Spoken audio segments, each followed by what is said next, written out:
韭菜和豆腐放在一块，可能很多朋友都没有试过。今天咱们就成全它俩，把几片叠在一块，切成条，再切成小方块。开水里放一勺盐，把豆腐焯一下水，大约1分钟就可以，去一下豆腥味。很多小朋友不喜欢吃豆腐，就是因为这种豆腥味。捞的时候轻一点，防止把豆腐弄碎。今天这个韭菜就像刚烫了头一样，韭菜摘洗干净，切成掌段，锅里多来点油，油差不多能没过锅底就可以。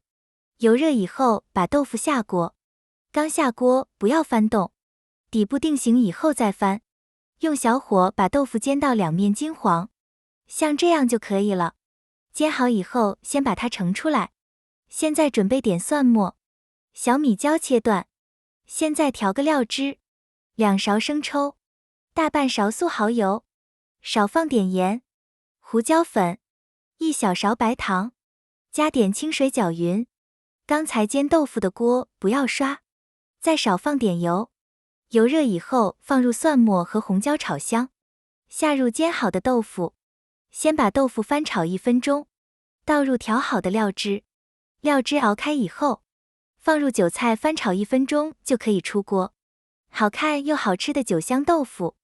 豆腐虽然经过了煎制，但是里面还是非常嫩滑的，浓浓的韭菜香味。喜欢的朋友可以先收藏起来。谢谢大家。